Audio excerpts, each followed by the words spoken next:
ازيكم يا جماعه؟ النهارده جاي اتكلم معاكم عن مشكله اغلبنا بيمر بيها في مرحله معينه من حياته، واللي ممكن تكون سبب في ضياع فرص كبيره جدا في حياتك، وهي مشكله الخجل او اللي بنسميها الكسوف. عارف الشعور ده لما تكون عايز تتكلم بس مش عارف؟ لما تكون نفسك تطلب حاجه بس متردد؟ لما حد ينادي عليك بتحس ان جسمك كله بدأ يسخن وفي نار بتطلع وحاجات غريبه كده بتحصل؟ الحاله دي بتأثر علينا جامد جدا في حاجات كتير قوي، من ابسط تعاملات حياتنا لحد القرارات المصيريه في حياتنا. في الفيديو دوت هنتكلم عن الكسوف، اسبابه وايه تأثيره على حياتنا، وكمان ازاي تبطله للابد وتعيش حياتك طبيعي جدا. لو اول مره تشوفني، انا يوسف علاء، صاحب قناه البوصله، القناه اللي معموله عشان توجهك في كل مسارات حياتك. فما تنساش تعمل سبسكرايب للقناه وتفعل زر الجرس عشان يصلك كل جديد. انا البوصله وجاي في طريقك، ويلا نبدأ الفيديو. ايه هو الكسوف وليه بنحس بيه؟ اول حاجة لازم تفهمها، احنا ليه بنتكسف اصلا. الكسوف مش مجرد احساس عشوائي بيجيلك وخلاص، هو رد فعل طبيعي جدا من جسمك لما بيحس ان هو عليه اضواء كتير قوي. لما حد يتكلم عليك او يجي يقيمك، جسمك بيحس ان هو في خطر، فبيبدأ القلق ده يجيلك بسرعة جدا، وده اللي بنسميه الكسوف. بتبدأ تحمر وتحس ان انت حرفيا عايز تختفي من المكان اللي انت فيه، بيبدأ وشك يحمر وتحس ان انت فعلا عايز تختفي من المكان اللي انت فيه. بس السؤال الاهم هنا بقى، هو ليه بيحصل معاك كده اصلا؟ لو من وانت صغير بتسمع كلام زي ما تتكلمش كتير، او اللي بيسأل كتير بيبان عليه ان هو غبي، او ما تضحكش بصوت عالي الناس هتبص عليك، كل دي حاجات بتتخلع من عندنا من واحنا صغيرين. فطبيعي جدا ان عقلك بيصور لك الحاجات ديت على انها حاجات سلبية وما ينفعش انها تحصل.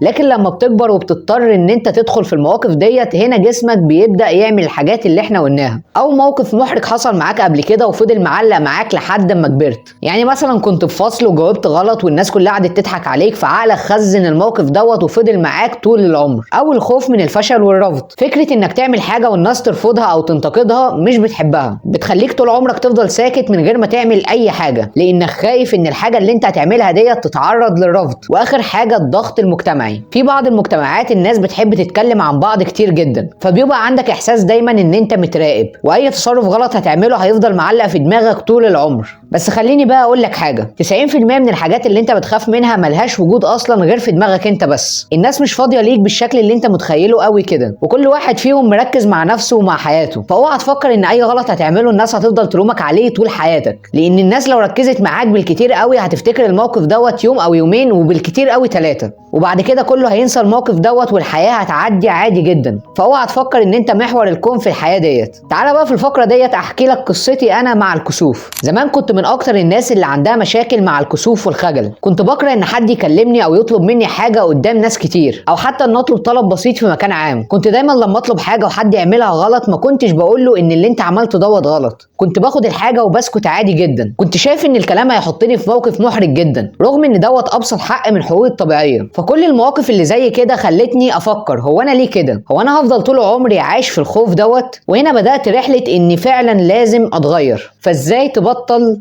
كسوف؟ عشان تبطل تتكسف لازم تعمل شويه حاجات تخرجك من الحاله ديت. فتعالى اقول لك ايه هي الحاجات ديت. اول حاجه واللي لسه قايلها لك، ما تفكرش انك مركز الكون. حرفيا الناس مش مهتمه بيك بالدرجه اللي انت متخيلها قوي كده. كل واحد عنده مشاكله وحياته واهتماماته، ولو غلطت او قلت حاجه مش في محلها محدش هيركز معاك. مفيش حد هيفضل فاكر الموقف اللي عملته طول حياته. وخليك عارف ان اللي هيفتكر لك غلطه عملتها طول حياته ده حياته فاضيه اصلا، فده مش من المهم اصلا ان انت تركز معاه. تاني حاجه، جرب انك تبقى مكسوف وواجه. اكبر غلطه تعملها ان انت تفضل تهرب من المواقف المحرجه، لان الهروب مش هيحل المشكله، بالعكس هيخليها تفضل تزداد ومش هتبطل تتكسف. الحل هنا هو ان انت تدخل في المواقف ديت وتواجهها. شوف ايه اكتر حاجه لما بتقع فيها بتتكسف جدا واعملها. كل مره هتعمل فيها حاجه انت خايف منها، المره اللي بعديها هتبقى اسهل بالنسبه لك بكتير. تالت حاجه، العب بعقلك. العقل بيحب ان هو يضخم كل حاجه، ودايما بيديك السيناريو الاسوأ اللي ممكن يحصل عشان ما يخلكش تعمل الحاجه ديت. فانت ببساطه اخدع عقلك وخلي دايما السؤال دوت في دماغك، ايه اسوأ حاجه ممكن تحصل لي؟ هتلاقي الاجابه دايما حاجه تافهه جدا، ولو حصلت فعلا مش نهايه العالم، هتكمل عادي. رابع حاجه، درب نفسك على العفويه. واحده من اهم الحاجات اللي بتخلي الناس واثقه من نفسها جدا هي انها بتتصرف بعفويه جدا، ومش بتحاول ان هي تكون مثاليه. انت مش محتاج انك تكون مثالي، مش محتاج ان انت تجهز كلامك قبل ما تتكلم، مش محتاج دايما ان الكلام اللي هيطلع منك يبقى صح. خليك نفسك وخلاص. لازم انك تواجه الرفض. من اكبر المخاوف اللي عند الناس اللي بتتكسف وهي ان حد يرفضهم او يتريق عليهم. بس تعال نفكر فيها شويه، لو حد ضحك عليك ايه اللي هيحصل؟ ولا اي حاجه، هيضحك 10 ثواني بعد كده هيسكت. لو حد انتقدك هل رايه مهم جدا للدرجه دي؟ لا طبعا، لان راي اي شخص فيك مش بيعبر عنك خالص. لو فشلت قدام الناس هل دي نهايه العالم؟ بالعكس، ده درس يخليك تتعلم وتتحسن. اللي بيقدر ان هو يتقبل الرفض والتريقه ده شخص قوي جدا، وهو ده الشخص اللي فعلا بيتقدم في حياته. والباقي بيعيش دايره مفرغه من الخوف طول عمره، وعمره ما هيقدر ان هو يعمل اي حاجه او يتقدم في حياته. افهم قوتك وخد فرصتك.